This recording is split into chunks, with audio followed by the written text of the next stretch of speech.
will be uploaded to the website as they come in. The other thing I would like to do very quickly is share my screen and show everybody all of the exciting stuff that we have going on today. Is that coming through? Can you see the website? Yes. Yes. Great. See it on the side. You see it? Okay, great. So today at 9:30, we have our root causes of racism panel. From 11 to 12:15, we have a panel devoted to voting. Susan Wild has actually sent us a video recording of a statement for the conference. And I'll just mention in this regard that a big push of this conference is to get as many people registered and voting as possible. And Monday, this coming Monday, as in 1, 2, 3, 4 days is the final day when you can register to vote. So if you just go to vote.org, and I'll put that in the chat, then you should be able to sign yourself up to register to vote, and you'll get your ballot and can still mail it in or bring it to a Dropbox, or just go to your poll on election day. We have 2 exciting panels today on environmental issues. One is at 12:30, which is a panel on climate justice. And then we have at 3:30 an environmental justice panel that is concerned with pipelines in particular. At 2 o'clock, we have a panel on incarceration and education. And then one of the things that I'm really excited about at this conference that we're doing, that was an idea inspired by our panelist, Nate Carpenter, was to, we're asking at the end of every session, and Nate, I guess you'll have to leave a bit of time for that today because we have quite a few panelists. We're asking all of our speakers to answer one question, which is, what, in your opinion, would you like to see Northampton Community College in its capacity as students, faculty, and administration? What would you like to see this college do to support the cause that you brought here today? We are going to be compiling the answers that all of the speakers give to that question, and then discussing it at the 5 o'clock wrap up and action plans open session, in which we'll be joined by our head of diversity, equity, and inclusion, but also by the president of the college. So we're very excited about that aspect of what we're doing at the conference, to make sure that it's not just 3 days of us talking, but it's actually going to lead to some concrete action plans.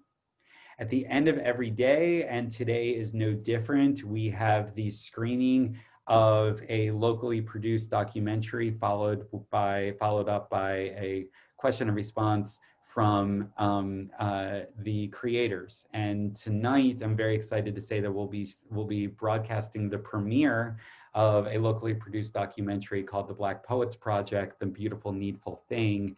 This is a really amazing project in which a local theater person, Jenny Gilrain, proposed that invited various female artists in the Lehigh Valley to select their favorite poem authored by a Black American poet and do a reading of it in a beautiful setting, Little Pond, which is a retreat center not far from here in Bath, Pennsylvania. And so then they made a movie of the people doing the readings. And so after the screening of that film, we are going to be joined by Jenny and the videographer, Aiden, and 4 of the poets to talk about the project. And that's going to be moderated by Sharon Gavin Levy. Maybe some of you know her. So it's a very exciting day. In addition to the speaker series, we have the lounge, which is a place that people can go to have more intimate conversations. We have a lobby where people can go to talk about whatever they like to talk about. We have a speakers page in which you can learn about more information about all of our speakers, as well as links to the organizations that they're representing at the conference, so you can find out how to get more involved. We have a prompt gallery that you can go into and suggest things that you would like to see people discussing at the conference. We have a video gallery in which you can go in and see videos of how people are answering a variety of questions that have been forwarded in a prompt gallery, and also record your own video. So I'm really excited about that. And a public art gallery in which people are encouraged to figure out what you would like to say to the world, write it on a sign, bring it to a public place, and take a picture of yourself holding it, and then post it to the site. We have an Instagram page that's connected with that. So there's a lot of really cool stuff we're doing at the conference, and I'm really excited about today's session. So I am going to now turn it over to Nate and to head up today's session entitled The Root Causes of Racism. Great, thanks very much, Ken, and thanks for everybody for coming out this morning. We have a great turnout. Looks like we have 51 people here with us today, and I expect a few more will be coming in as the session moves forward. I'll keep it brief at the beginning. Today's panel, I'm really thrilled about today's panel, Root Causes of Racism, where our panelists are going to be addressing the conjoined twins of racism and capitalism, and also the intersection of anti-racism, anti-capitalism, and feminism. What I'm going to do is I'd ask the speakers to kind of keep their opening remarks to about 10 minutes, and then we'll open up to a roundtable conversation, which will allow us to kind of expand out that dialogue. The order that I have us in, and feel free to change this if you'd like, but I have Paz, Christine, Rodney, and Hassan. And if that sounds all right for the four of you, we'll go in that order. And so we'll kick it off with Paz Simpson, who's here with us today. Of you here speaking on Promised Neighborhoods, but also an activist and social justice leader here in the Lehigh Valley and for Allentown. So I'll hand it over to Paz at this point. Good morning, everyone. You know, for me, the root causes of racism go a little deeper. So there's only one race, right? The human race. So there's no such thing as racism. What we're dealing with is tribalism, right? And our tribal, over the years, over the centuries, as humans started to evolve, in order to survive, we started to build ourselves into tribes because we couldn't beat out the bigger animals, right? The boars and all of the things that we were hunting.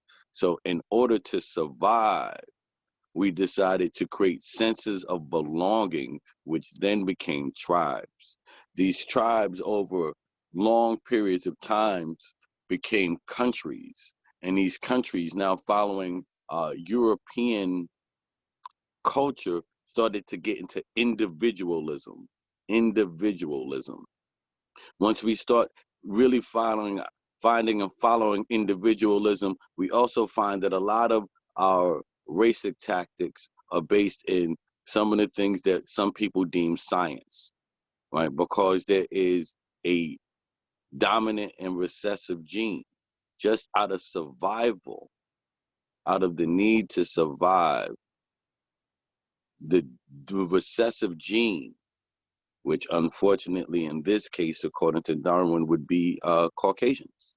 You know, Chuck D had a great song in the 1980s called Fear of a Black Planet. And in the beginning of the song, it goes, black man, black woman, black baby. White man, black woman, black baby. Black man, white woman, black baby. Fear of a black planet. What happens is the intermixing of different cultures, different hues of skin in different tribes, all just by the mixing will over time allow for them to be erased. You know, dominant genes always after a while take over recessive genes. So in order to survive, in order to continue, the confusion that is thrown out there, which is called racism, right? That confusion is racism, right? To be able to get people to go against themselves, because when we really look at racism, right, the human race can never reach its optimum capacity as long as we're trying to hold one part of that race down, right? We can never be at our highest heights as long as we're trying to keep one part of our society down. So in order to allow us to truly get to where we need to get, we have to pay attention to those root causes. And those root causes start in survival and then end in fear. Start in survival and then end in fear, right? Fear, in most cases, is just false evidence appearing real, right? False evidence appearing real. So we feed people's fears, especially you see that being done during this political climate, in order to heighten, the need for racial tension. But again, it's different, right? Because we have different colors of skin. That doesn't make us a different race, right? It makes us a different culture. It can make us a different tribe. But again, why tribalism, right? Tribalism is something that we do in order to survive. It started in us trying to be hunters and gatherers, and then also experienced into our livelihoods now. So we've taken tribalism and then we renamed it racism, and then racism, as we look at it and as a root cause, can only be achieved at this point by white people. And people are like, huh? White racism can only be achieved by white people, because according to the root word of racism is prejudice plus power. Prejudice plus power, right? Being that we are not in the power to, or don't have the power to make the decisions that have been made in the past. We are now utilizing our voice, by getting more people to vote, getting more people to understand their rights, teaching felons, especially in the state of Pennsylvania, that as long as you are not in prison on the day of the election, you can walk into the ballot room and vote. Those are things that we need to do in order to combat the voter suppression that's being done along the way. But again, racism is really being taught in order to try to extend the fears that are going on. And those fears, again, are fear of lack of survival. If, like I said, if you mix with others, you'll see it all the time. The children may get a little lighter, but after a while, as they mix, they're going to go back to the more dominant gene. Darwin talks about survival of the fittest. So you see a lot of us taking on that survival of the fittest mentality in order to push out these racist thoughts, right? In order to push out these racist agendas, in order to fool those people who haven't taken the time to do the real studies that's necessary in order for us to all get together. So what is the root cause of racism? The root cause of racism is fear. Fear, right? Like I said, Chuck D gave it to us as simple as you can think about it. Fear of a black planet, as what happens as we start to intermingle and interjoin with different races. Will we be able to survive? So there has always been that thought also of individualism in the European culture, right? I is greater than we. That's why you have, different countries, fighting for so long. If you really think about where our world wars started and how they start, it's all based on misconceptions and fear. Misconceptions and fear. So as we start thinking about what it is that we are and what we are doing, and looking at racism, we have to first address the fears. And then we have to address the truth, right? The dominant and recessive gene. And then we have to address tribalism, right? Because it's easy, as you see now, for us to get swept up into the wrong or right tribe that can then pull us in different directions. You're seeing, especially now, the MAGA tribe, which is a new tribe that came with this current president. And you see how easily it's that tribe mentality is something that pushes us or pulls us, right? The need to belong, because we are all connected, right? That need to belong is what allows us to be swept up into things that are either right or wrong. When two souls collide, they're going to serve one agenda. That agenda is usually going to be positive, unless there is someone who is super persuasive, someone who has a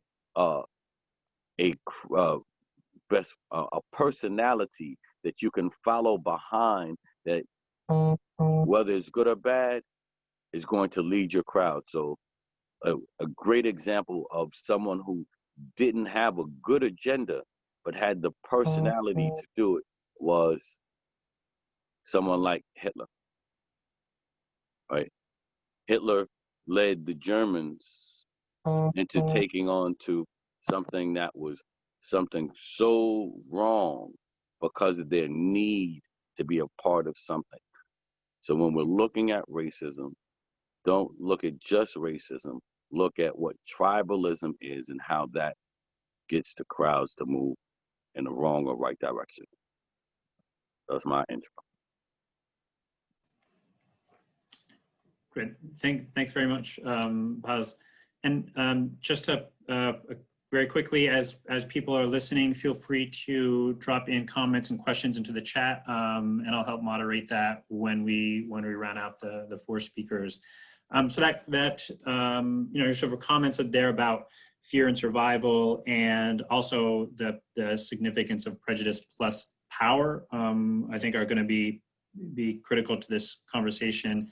I'm now going to turn it over to Christine, who's coming to us from Lehigh Valley DSA. Is that correct? Yep.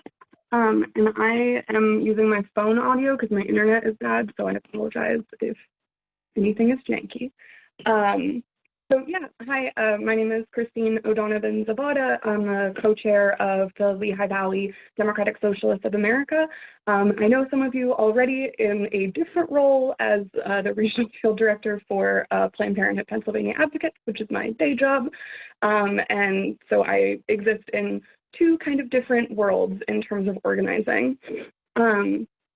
But I was really excited to have DSA in this space, particularly because when we're talking about racism and racial capitalism, I think it's, for me personally, I always think about my grandmother, who was born not white and died white, because we are Irish, and my grandmother came to the US in the 40s, or late 40s, early 50s, we don't actually know, and she moved to Oregon, which is where I'm from originally, and she was Irish Catholic and very much not white. They had their church burned down several times. She was a nurse and couldn't get a job because it was during the like Irish need not apply era of things.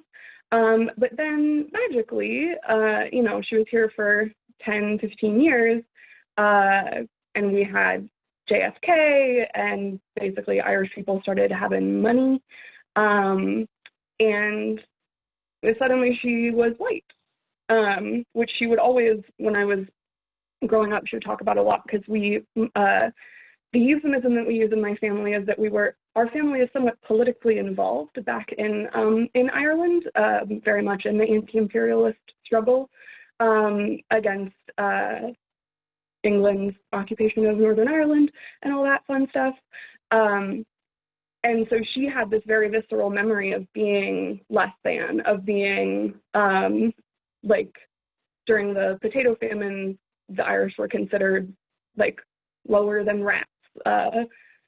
Like the potato famine didn't actually, like, it wasn't a famine. It was just that the British took all of the food that we could actually grow and took it for themselves and left like my ancestors to starve. It was a very, very intentional colonial genocide, honestly, or attempted genocide, because we are still here.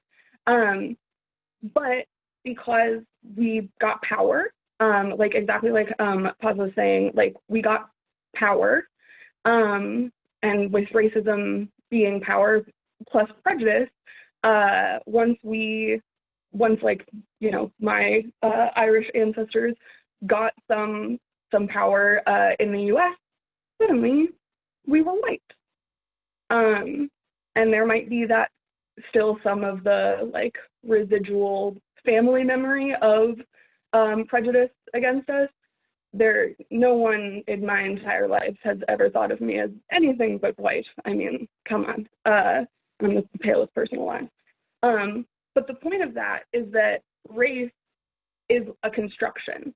That doesn't mean that it's not real, but it is something that that colonialists and capitalists constructed as a means to expand their like ability to produce goods and stuff. Like the really fundamental thing that is really important to understanding, like the origins of racism beyond just tribalism, is that like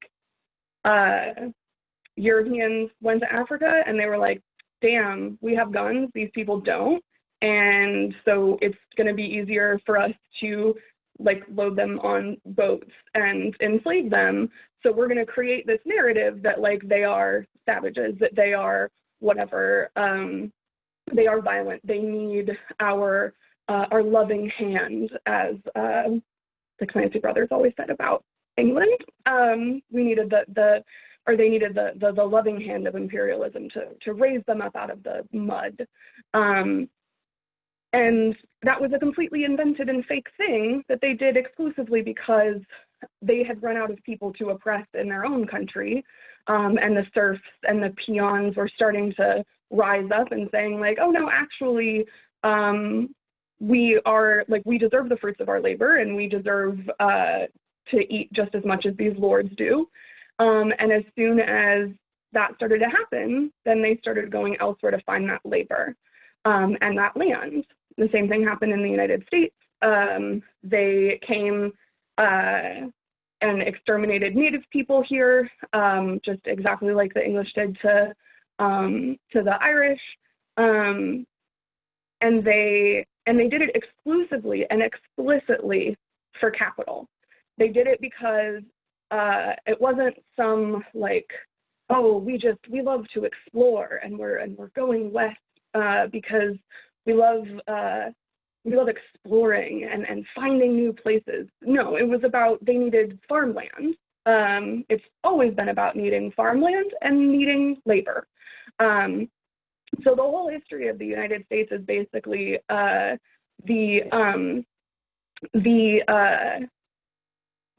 African chattel slavery, and then once slavery was quote unquote abolished, which it definitely wasn't, it just became the prison system.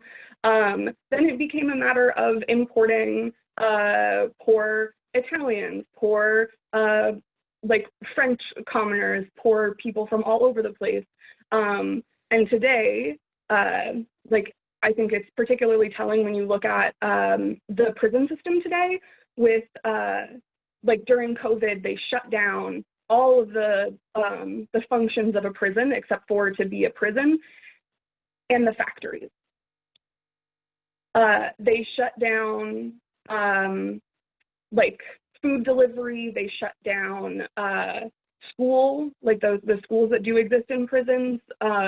They shut down visitation, but they didn't shut down the factories. because so many American capitalists rely on prison labor, a guarantee that no matter where you are or what like socioeconomic status you are, there's something in your house that was made by prison labor.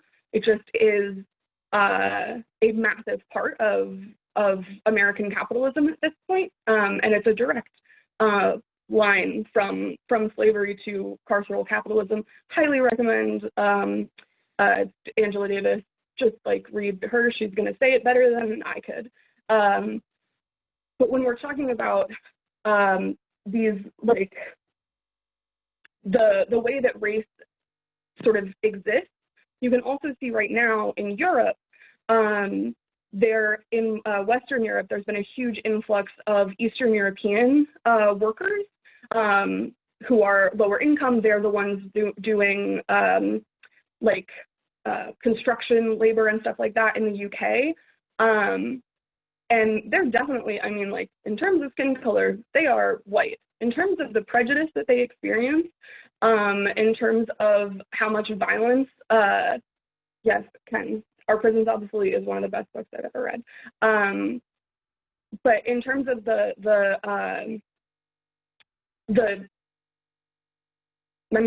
racism basically that they experience, that like Polish people are experiencing in Western Europe, is purely about their relationship to capital and not to race, because they are the exploitable class. So race is just a construct in terms of how to make it as easy as possible for rich people to exploit us. It's also, you know, to divide the working class and destroy solidarity, all of that stuff. That's, though personally, I think that's just like an added benefit for them, that you have all of these like white, quote unquote, white working class people that are Trump voters. Like, one, we know that white working class people actually don't, like, they don't vote. Like, they're not Trump voters, they just don't vote. There are more Trump voters in Manhattan than there are in all of West Virginia. And this sort of false narrative of these rich or coal miners that lost their jobs and whatever. Like, it's not a real thing. Working class white people that do vote blue, generally speaking, not always a whole lot better than the alternative, but they are generally, quote unquote, progressive on economic policy, but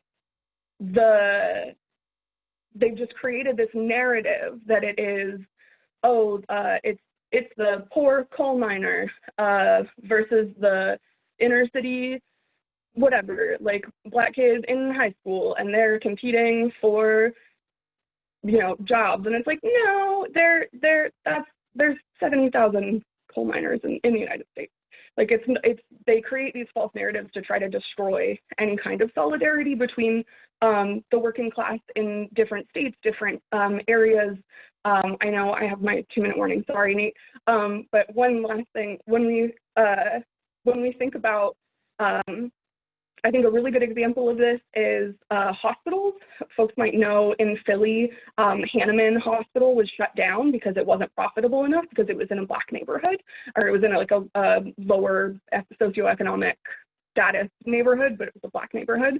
And in much the same way, in most of northeastern Pennsylvania, if you get up past like Allentown, Reading, there are no hospitals. They have in Mifflin, in a whole swath of northeast PA and central PA, there are no hospitals because it's like not profitable when you don't have like a rich patient base, because we live in a horrifying system that thinks that profit is more important than people surviving and having healthcare. So I think that's just a lovely, like, I mean, fucked up, but like a good example of the ways that we like we allow ourselves to be like pitted against one another, when like the reality is the policies that help like poor white farmers out in Center County or whatever are exactly the same policies that help folks in like urban poor areas. things like healthcare, cash assistance, all of that stuff, because they hate us much more because we're poor than anything else. So that's my piece. Sorry for going over, Nate. No, that's great. Thank you very much, Christina. I really appreciated the sort of conversation around the linkages between capitalism and slavery and racism and race as a social construct, ideas that most immediately have been really popularized by Ibram X. Kendi's work, but that can also be traced through to Edmund Morgan's work on the quote unquote American paradox, Eric Williams' Slavery and Capitalism, published back in the 40s, W.B. Du Bois's work, The Haitian Revolutionaries. So this is a Yamada Taylor plug for Race for Profit, which yeah, wonderful. And so that's a kind of nice segue into our next speaker, Rodney Bay. And I hope if I mispronounce anybody's name, just go ahead and correct me. Rodney, welcome. I'm very, very excited to have you here, and I'll hand over the mic to you. Thank you. My name is, a lot of folks in the community know me as Rodney B. So I'm Rodney B. I work for Power Lehigh Valley in the daytime, and at night I'm Batman. So, no, I'm just kidding. So at night, I do Talk My Talk, which what we do with Talk My Talk is that one of the best ways to gaining wealth and generational wealth is through home ownership and owning property. So Talk My Talk is a organization that we're helping folks become homeowners so that they can build equity, they can build wealth, and that they can begin that process of creating generational wealth. So 40 acres and a mule never really happened for the Black community. So we have to create opportunities for our people, Black and brown people, to have access to wealth. There's a quote here by one of my favorite rappers, Andre 3000, in a song that he did with Rick Ross. And he's talking about a lot of the issues that are in the Black community. And there's a quote, he said, "She's yelling, selling's a sin, but so is telling young men that selling is a sin if you don't offer new ways to win."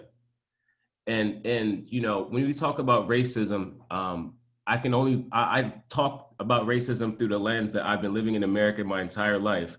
And, racism is as American as apple pie. And when we think about it, when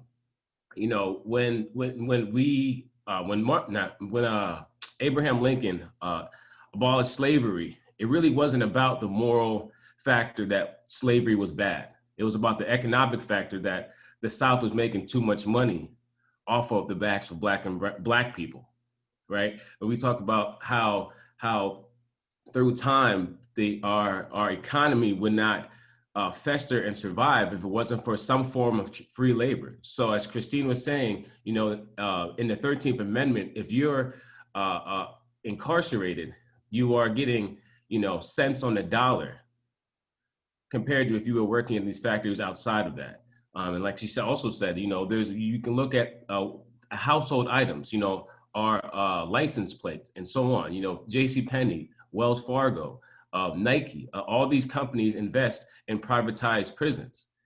And that just shows how deeply rooted racism is in America. There's a lot of power structures in America when it comes to loans and who gets loans, or who gets access to these loans, who gets access to education, who gets access to healthcare. Black women are I would say it's 3 times more likely to die at giving birth than white women are. And there's an issue with racism in the fact that Black people can help Black people. So this issue to solve the issue of racism is not on the backs of Black people. This is not our fault. This is not our issue. This is an issue that white folks have to address and have to solve, right? So when white folks say, "Hey, I want to help," make sure that you're having conversations with your uncles, your bosses, these nonprofits here in the Valley, here in Northampton, here in Pennsylvania. Me personally, if it's not a Black or Brown owned and directed, and the board is not majority Black and Brown, and you're quote unquote servicing our communities, I don't believe that you're doing the work. I've worked in numerous nonprofits that, they care more about data, numbers, making sure money comes in than they are about actually helping and building relationships. And that's a huge problem here. And I can only speak for my realities here, being in Pennsylvania and in Lehigh Valley, and so on and so forth. So me being as a Black man, my reality is I have to, in order for me and my people to have a leg up and to be moved forward, there's sacrifices that I have to make to help my people. Race is a construct. When we talk about even slavery to the pipeline to prison, you can see that there's a direct line that shows that, folks that are going to these less impoverished school districts are more likely to end up in prison, right? It's crazy how the marijuana industry is starting to bubble now, but I still have friends, cousins, brothers, uncles that are in jail for selling marijuana. This morning, I had a cup of coffee that had CBD in it, and that's legal now. But if I were to wake up in the morning and walk down the street and get a bag, I'd be going to jail. That individual will be going to jail. And these are the issues that are faced in our communities. And it's time that and I seen that Miss Melendez had her hand up. So I don't know when we're doing questions and whatnot. But these are the issues that are faced in the Black and Brown community. Racism is a man-made construct, but it is a reality that I face every single day, from me being the Black child in schools and automatically being labeled the bad kid. These are the issues that I have to have a conversation with my son. Hey, Nehemiah, you cannot go every place and act the same way as your white friend, because if you get pulled over and you make direct eye contact with that police officer, you're likely to get shot and killed. For playing with a BB gun or a toy gun in a park, Nehemiah, you have to be careful. And these are the realities that we face. When we talk about even like the predators and the labels, and Hassan might be able to help me out with this, but there was a movie made that painted an image of Black men being rapists. What was it? It was also The Birth of a Nation. Huh? Birth of a Nation. Yeah, The Birth of a Nation. And these are the images that are being pushed through our media, being pushed to our teachers, being pushed to our principals, being pushed, and even where folks are being conditioned to believe that these false narratives are real. The fact is, white people commit just as many crimes as Black people. The only difference is that there are a lot more cops in my neighborhood than there are over there in Parkland or any other neighborhood. That the resources that are proven to help folks are not here in the hood. They are in the suburbs. So we think about like the origins, the opportunities and the lack of opportunities that some folks are given that we are not given. And you can go back in the history books. Well, I wouldn't even say the history books because those are, whitewashed. But when we go and we look back in history, and we can look at all the opportunities, right? Generational trauma is real. It's been a proven fact that slavery has altered the black man and woman's DNA. And we've all been conditioned to believe and think that white people are superior, even with the joke that I made about Batman. Like, what was his superpower? He had money and he had white supremacy. That was his superpower. And our kids are growing up believing that the fair-skinned folks are better. And that is an issue. It's so deeply rooted in the fabric of America that to solve this problem, I believe we have to really take a look at the system and revamp it. I say burn it down and rebuild, because the way the system was set up is not for, it doesn't benefit Black people. And I can only talk from the lens that I'm in, because I'm a Black man living in America, that I have faced racism, microaggressions, thought to be inferior as. And that's my intro.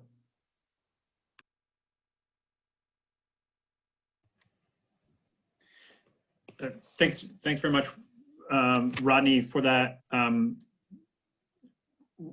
wonderful take on racism and capitalism right here in the Lehigh Valley.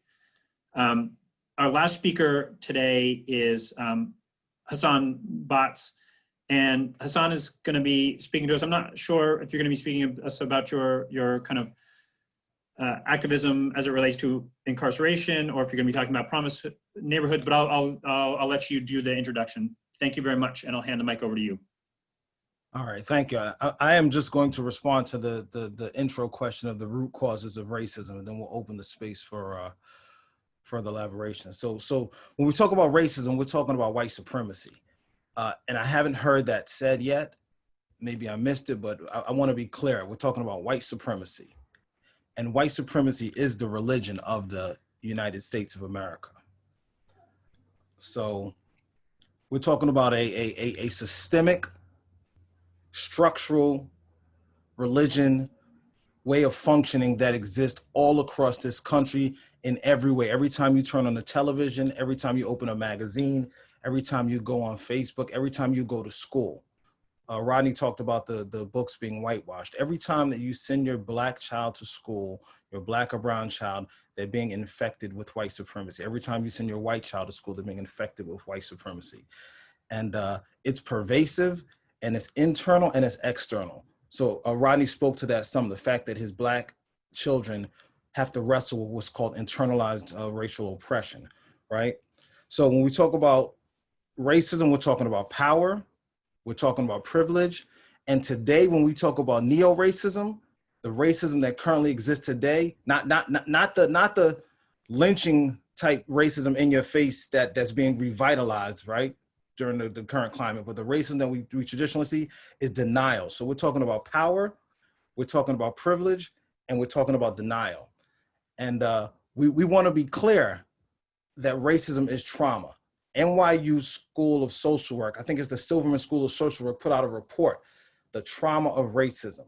So racism impacts individuals' ability to function, impacts decision-making, impacts life and health outcomes. And as Rodney spoke to, there's epigenetical changes. It changes the DNA. The DNA of survivors of enslaved Africans that survived slavery and their progeny has been changed due to racism. So it's power, it's privilege, and it's denial. And it's built upon things, to make this tie to capitalism around resources, exploitation, survival, fear, as Paz spoke to, and also hatred. There's an ingrained hatred that is fed and fueled through white supremacy, and people don't even know why they hate the people that they hate. They hate people because their mother hated them, because her mother hated them, because her mother hated them, and because her mother hated them. Most people can't even tell you why racism exists the way that it does. So to back up a little bit, I want to talk about briefly the work of Edwin Nichols on worldview. And I think Paz spoke to that some, right? Edwin Nichols talks about worldview through axiology and epistemology, which for the sake of time, we'll just talk about lenses down to this idea of individualism. That is a European or Eurocentric construct, individualism. It's about the man's world and his sense of attainment through these objects. And that's from being up in the Caucasus Mountains, where it was cold, where there were challenges, where there wasn't like this collective work experience. So Edwin Nichols has done extensive research on this. And we have to explore this idea of individualism on how do I self-identify? How do I find worth? And my worth is through the object. Whereas you have other cultures where their worth is through their community. So Rodney, me, Paz, we have a relationship that is based on restoring the village. We have a relationship that recognizes the work and the wealth of the elders, the shoulders of the ancestors that we stand on, right? So there's this idea when we talk about racism about worldview again. And one of my mentors, Dr. William R. Jones, would always talk about the 3 denials. So again, remember I said racism is built on power, it's built on privilege, and it's built on denial. And Dr. Jones would say, whenever you encounter the neo-racist, that's the racism as it exists today. We're talking about the folks with the dog whistle politics, right? Whenever you encounter the neo-racist, he will deny his racism in 3 ways. He'll deny that the racism ever existed. He'll deny that, you know, slavery existed, enslaved Africans even existed, and he'll talk about all the other oppressed white European people across the globe, and that, you know, this was oppression. It wasn't based on race. It was based on race. You know, once you can show the facts and get him to admit, him or her to admit that the slavery or the racism even existed, the next thing he'll do is to say, well, it existed in the past, but it doesn't exist today. So he say, yeah, racism existed, slavery existed, Jim Crow existed, but today it doesn't exist. So the reason that only 3% of children in Allentown, 3% of Black males in Allentown School District take the SAT is because it's their fault. Because racism is about culpability also, right? It's about placing the blame on the people that are experiencing racism. It would say it's their fault. The reason 1 in 3 Black males are incarcerated is it's their fault because they're born criminals. Remember, we said racism is systemic. It's systemic. There are laws and systems in place, such as redlining, such as over-policing, such as stop and frisk, that impact people's life and health outcomes due to racism. So he said he'll deny that it exists today. Once you can prove that it exists today, once you can put the data forward, because if we go back to Nichols, Nichols says Europeans always have to count and measure everything.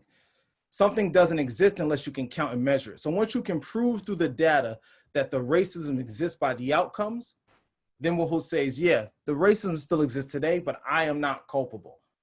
He or she will deny their privilege and say they are not culpable. So back to this denial, right? Dr. Joy DeGruy says that America's pathology is her denial. The fact that so many white folks will deny the privilege that they hold, deny that racism exists, and deny the benefits that they receive from racism is why it continues to be perpetuated. It is the denial. So we have to start there, understanding the power, understanding the privilege, and understanding the denial. And to make this transition into the conversation about the connection between capitalism, I think that's clear, right? And then there's the feminism part. I go to Bell Hooks' work. Bell Hooks always talks about, you know, centering the margins. Centering the margins. We can look at the outliers and we can know the pain that exists in our communities. You can look at the outliers. Again, when you have 1 in 3 Black males that are incarcerated, we have atrocious graduation rates. Dr. Jones would call these the staggering statistics, right? So in closing, I want to remind us that racism is structural. This is individual racism that is based on individual power. We're talking, for me, we like to push back on the structural racism, right? The policies that exist. Racism is structural and there's a cross-sector collaboration. This is not just about this conversation that we hear prominent right now around criminal justice reform and police. I saw a post the other day that said, doctors are to Black women as police are to Black men. Doctors are to Black women as police are to Black men. The healthcare system has been ravishing Black bodies for years. The education system has been ravishing Black children for years. I will add that the educational system is to Black children as police are to Black men. So there's a cross-sector collaboration that includes the nonprofit industrial complex, helpers and healers that are paid to inflict pain within our community. That includes the educational system, teachers that are paid to inflict pain within our community that are failing our children, are poisoning our children daily. The healthcare system that is paid to helpers and healers that are paid to inflict pain across our community. Criminal justice system, which I think is undeniably clear, the pain that they do across our community. And then there's a governmental system where we talk about things such as redlining, that this was not about 100, 200, 300 years ago. These are experiences that my grandfather had coming home from the war and being unable to have part of the American dream. And it impacts the economic impact of the security of Black wealth to this day. Rodney's children do not have the same wealth that Katie's children have because of the discriminatory practices that this government has put forward. Thank you. Thank you very much, Hassan. We have about 20 minutes, and I want to make sure that we get some time here to address some of the questions that have come through the chat. But I first wanted to kind of open it up because there's been a little bit of a kind of side conversation in here in the chat with Tahir and Paz and Rodney. So I was wondering if we could just kind of open that up a little bit into the session. Tahir had kind of brought up some questions about the, sort of pushing back against the arguments a little bit. So I'd like to go ahead and open that up and give that conversation a little bit of voice. Actually, I wanted to address this if that's all right. I think I think part of So I was just wondering if we could just get the question coming out from Tahir first. Yeah. It seems like they're asking basically how is it that prison is the fault of white people in its entirety, which I'm not exactly sure what that means, but I think to address like the thrust of the question, it's about systems that exist to that are basically like capitalists in general, which are the people who control the means of production, rich people, Jeff Bezos, those fuckers. They profit off of prisons. They profited off of slavery, and then as soon as slavery was abolished, they built the prison system to continue to keep people enslaved. And the benefactors of that were mostly, or the people who benefited mostly were white. But I think like a super important thing to me is like understanding that I don't care, like the reason that I care about anti-racism is not because like I'm such a nice person. It's because this should affect all of us, and that like the carceral state and the surveillance state that was created to keep Black people in prison and to keep like sources of cheap labor, like those are always going to come back and affect the rest of us. Like just because it starts. So can we? Yeah. So Tahir is actually. I think we can hand over the mic to him as well and just kind of get his. He put the question in the chat. So I was wondering if we could just get a little flesh that out before we start addressing the question in its entirety. So I don't know if Tahir, if you can unmute yourself. Okay, so like, I get what you guys are coming from. It's like by that logic, would literally like every other society that like had slavery, would that be the fault of capitalism? Like, if you want me to explain, like, What's up? Before Europe and them got to Africa, Africans were like doing the same exact things that white people are being blamed for. So like by that logic, would that be because of profit? So let me give you a little bit of history. That is not true, young man. Slavery, the first time we ever seen chattel slavery was in America. Slavery prior to America, was more like indentured servitude. If you go back and look at slavery in Egypt, you can go from slave to pharaoh. In the United States, indentured servitude and slavery is not the same. We talk about chattel slavery. We're talking about the ability to own somebody. You had no rights. There was no way to move. There was no way to move up in any class in any way.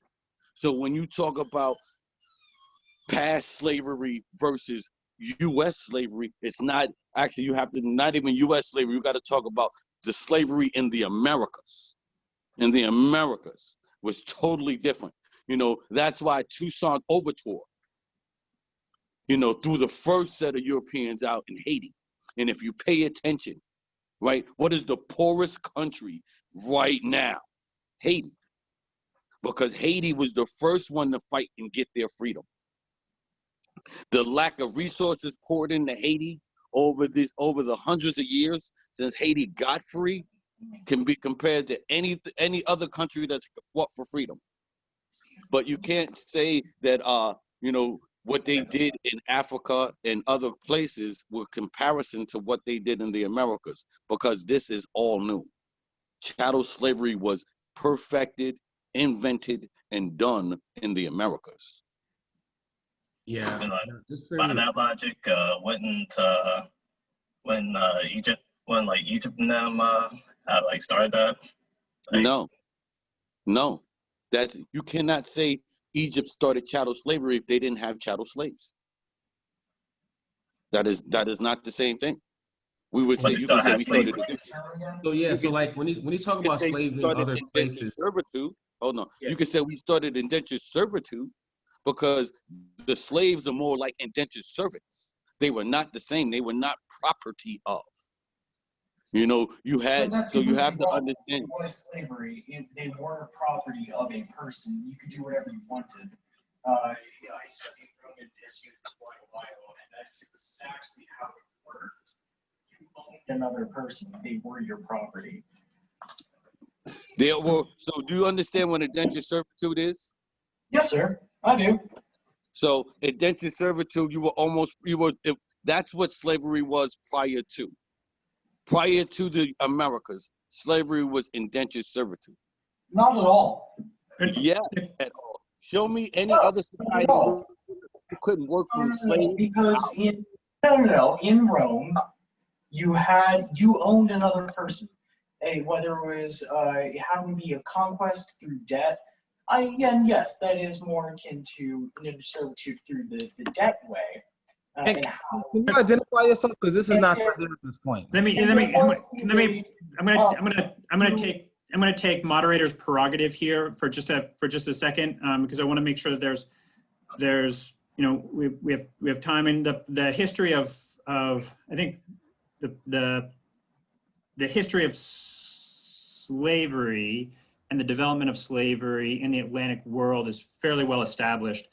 And there's another conversation I think here around maybe that trying to educate ourselves of what that looks like. If I'm going to hand it over to Hassan and Ronnie, because I know that both of you wanted to come in here, but I would say that one of the things that I was hearing coming out of the conversation today from Rodney, from Hassan, from Christine, from Paz, is that we're talking about structures that are in place right now here in the United States and right here in our own communities in Lehigh Valley that are linked to historical processes that are fairly deep-seated, but then also have more kind of proximate, sort of more proximate causes right here in the United States. So it's there's that long history, but then there's the reality of the history of the United States, even since the 1960s, even since the early 20th century. So I wanted to kind of wrap up that conversation, just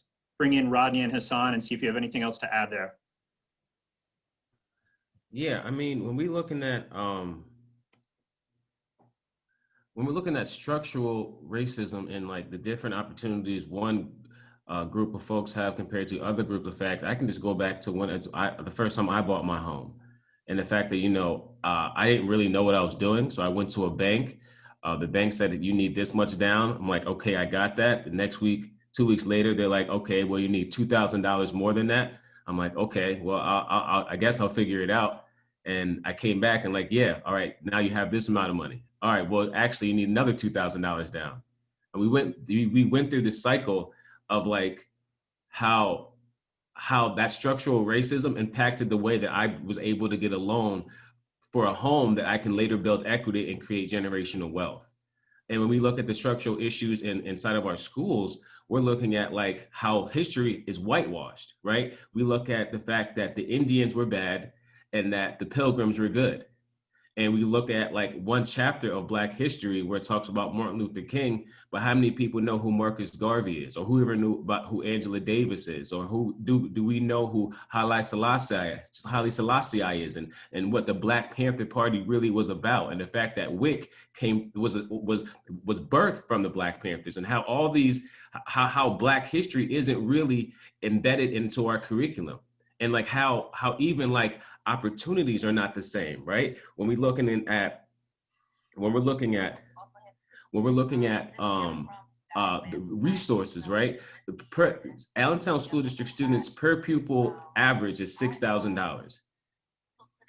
5 miles down the road, when we're in Parkland, the per pupil amount for students is $13,000.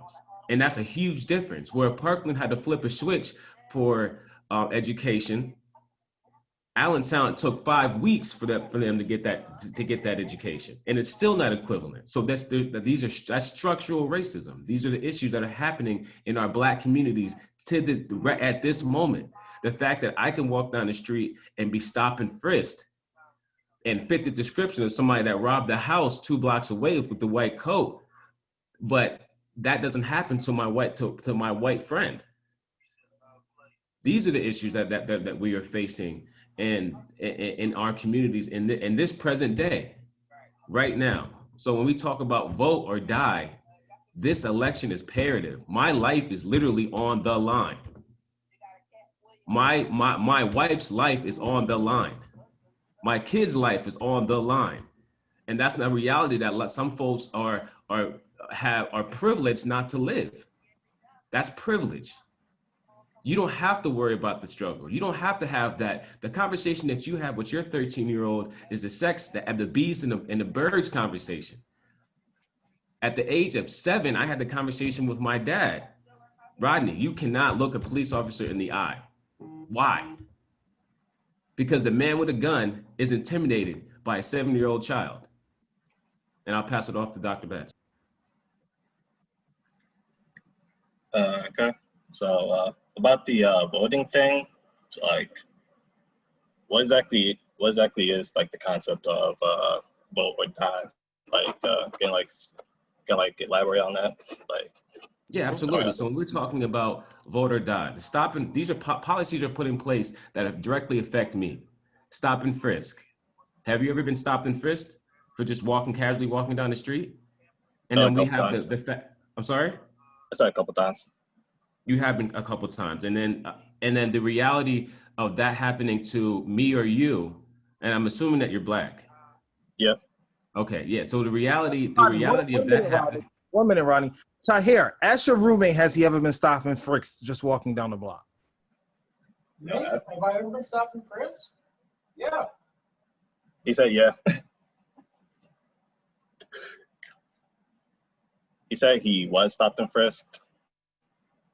Okay, but the reality that you're more likely to die from that stop and frisk compared to him is a higher chance. And that's a policy that's been put in place. Healthcare, the fact that our women die at a higher rate in the hospitals are policies that are put in place.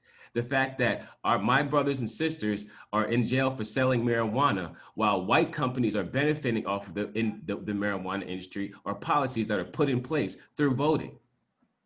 These are why our votes. Our judges, right? And I'm gonna be completely transparent here. I've been caught with a bag of marijuana. This is a true story in high school. My friend got caught rolling a blunt in his car. He got away with it. Yet I started a criminal record. These are the realities. So we're voting. Or vote or die. I started a criminal record that led me down a spiral, and thank God I was blessed to have a village around me to bring me out. But these are policies that are put in place through voting. Our judges, our mayors that appoint police chiefs, the school board, city council, our president, our vice president, the people in power, policies. So when we think about budgets, true transparency, my little brother died of gun violence several months ago. He died at the hand of a gun and a bullet, but the budget killed him long before that. If he had opportunities, if he had fair education, if he had been to a college campus, if he didn't live in a food desert, if he had officers in all these institutions that have impacted him in a negative way, if he had hope, if the budget would have had something in there to stop violence, to stop youth violence, he would still be alive today. That budget killed him a long time ago. And that's the stuff that we vote or die. I mean, I'm gonna just because we're running up against time, and I know that there's a bunch of people that need to go, and there's another panel that's coming up. And so the first thing I'll say is this conversation can definitely continue in either the lounge or the lobby. I wanted to make sure that we have a little bit of time at the end in the interest of the conference and the work that Ken and the conference organizers are trying to do as part of this, which is trying to identify actions that the college as an institution can take to advance each and every one of your work here. And so the question that I'd like to pose for the panelists as a last question, and I'm sorry, there's so much going on in the chat right now that I wish we had another 2 hours. What can the college, Northampton Community College, as an institution, as an organization, its students, made up of students, of staff, of faculty, of administrators, what can the college as an organization do to help advance the work that you're involved in? And we'll start off, we'll run it through the same order that we did in the beginning, starting with Paz, Christine, Rodney, and end off with Hassan. All right, so one thing that the school can do, or let's talk individuals. Each professor, administrator that works at the school can start by being personally accountable for what they say and do, right? Being personally accountable for what they say and do, so that when they see racism, when they hear something racist, to address it immediately. No one can sit on the sidelines anymore, right? Reebok had a great quote back in the days, right? Life is not a spectator sport, so get involved as soon as you can. For the university, what the university can do is the university can address some of the misconceptions and lies that are taught in our history. Unfortunately, we didn't get to go deep into what the young man's roommate tried to say when he tried to compare the slavery of Rome versus the slavery in Egypt, which again shows European cruelty versus African life. To be able to address real things so that misconceptions, lies, and other things aren't allowed to float by anymore. And then to be able to open up a door for people to be able to speak freely, right? Even the racists have to speak what's on their mind so that we can address what's there. So those are three things that I think that the university, the students, and each individual can do. Thanks very much, Paz. Christine. Yeah, taking a slightly different tack, but still educational. I think one of the biggest divides in terms of quality of education comes at the point of reproductive education. So things like healthy relationships, consent, the basic biology, how to have safer sex, things like that. It is pretty much divided on racial lines across Pennsylvania of who gets good sex ed and who doesn't. And people in lower income areas and majority people of color areas have way, way, way shittier sex ed, which is a very intentional thing. So speaking in both of my roles as BSA and Planned Parenthood, I would really encourage NHCC to invest in sex education, healthy relationships education, teaching young people who, they don't have therapists, they don't have the same resources that other folks do, like how to deal with anger, how to have difficult conversations with people, and having that education, I think, would be such a good thing both for NHCC and for the community, being a resource there. That's super. Thank you very, very much. Rodney, on your side. So I am a Northampton, I graduated from Northampton back in 2016. So I was there. And, you know, so one thing is really taking a look and having some sort of training for teachers on racism and cultural competency is a start, but I think there has to be a deeper dive into that. I took a class there, it was called the Black Experience. And after 1 week, I dropped the class because the teacher taught from his biased opinion on what the Black experience was. Mind you, he wasn't Black. So that's one thing that I would address. And I don't know if that class is even still exists to this day, or like if the same teacher is there. So that's one thing that I would address. And also taking a deeper dive into just the curriculum in general, as many schools need to do, and really looking through how things are whitewashed, and then really getting a understanding of what the Black experience at Northampton is right now and improving that. So yeah, those are my suggestions. That's wonderful. Thank you very much. And Hassan, to you. I'd say Northampton needs to make investments in the local community, local leaders and students of color. Rodney just spoke to that a little bit. Really gather information from the people that are closer to the pain and that are experiencing racism within the college campus and within the local community. We know that budgets are value statements, and you can look at the institution's budget and see what the commitment is to equity. You know, what type of resources and finances are being put towards this issue and undoing it once we recognize that it exists. The other thing is bold statements.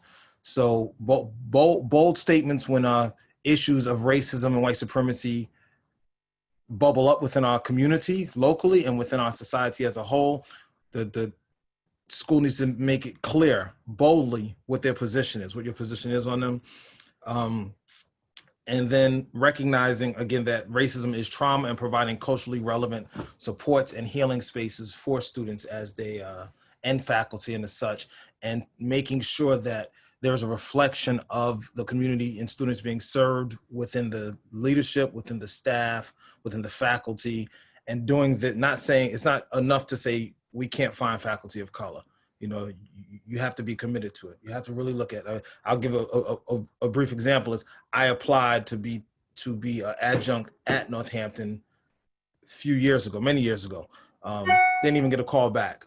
You know, I adjunct at Lehigh, I adjunct at Lincoln, I adjunct at many schools. Northampton would not even give me a call back to adjunct at the school. So, and that's not an isolated incident. There are many qualified people of color that would teach and work at the school.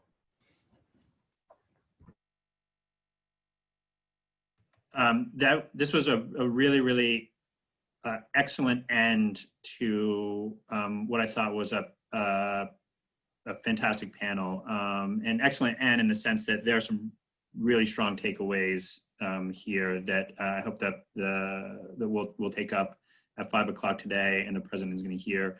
I want to thank all four of you for a fantastic panel today, and I want to thank each and every one of the participants who came out and engaged.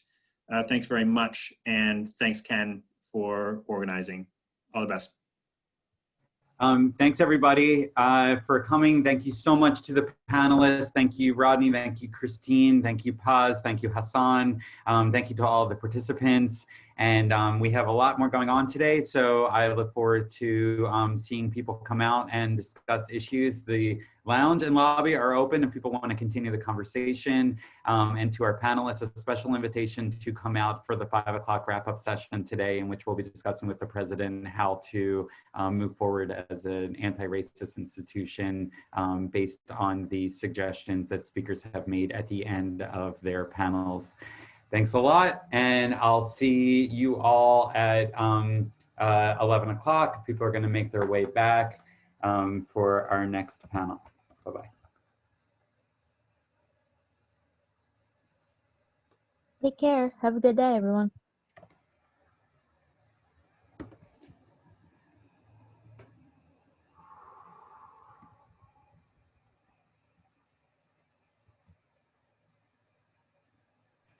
Rodney, a quick question for you, and we can talk offline. I was just kind of curious if you have,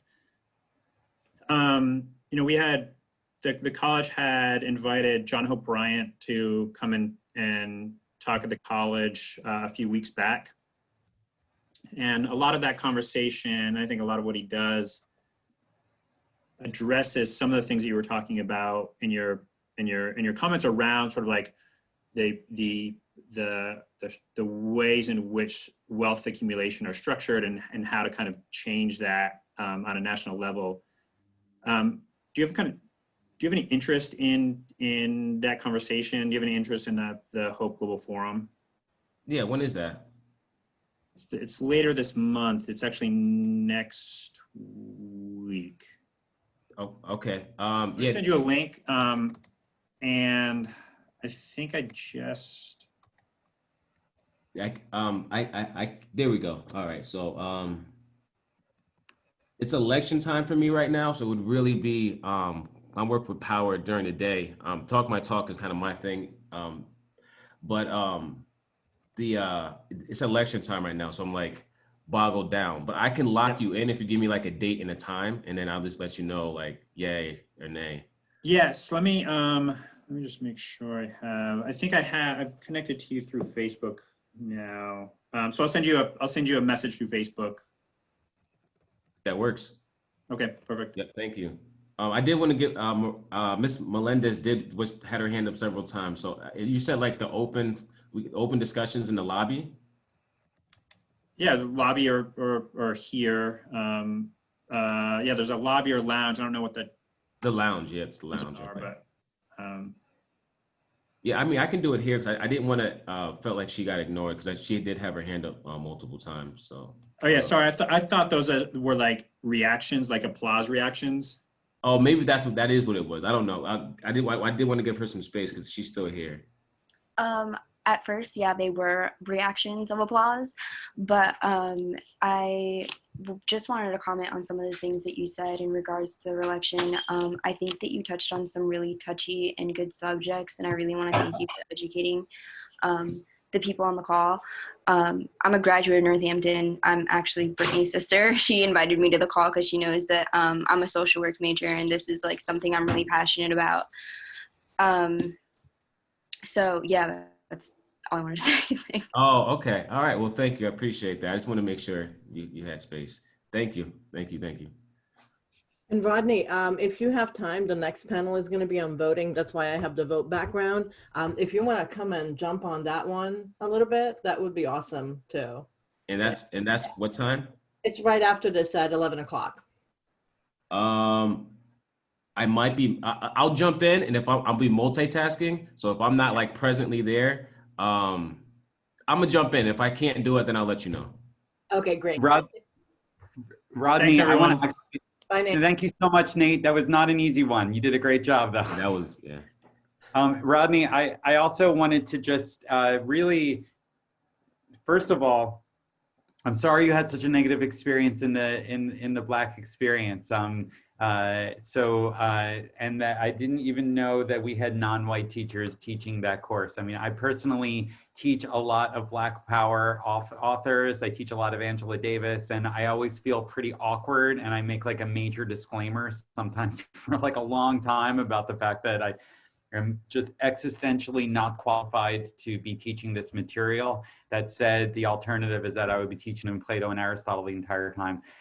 But for a course explicitly titled The Black Experience to be taught by a non-Black professor and one who then taught it in such a way that you wanted to drop it out of, after a week, I just want to apologize. That's an embarrassment to the college. And I wish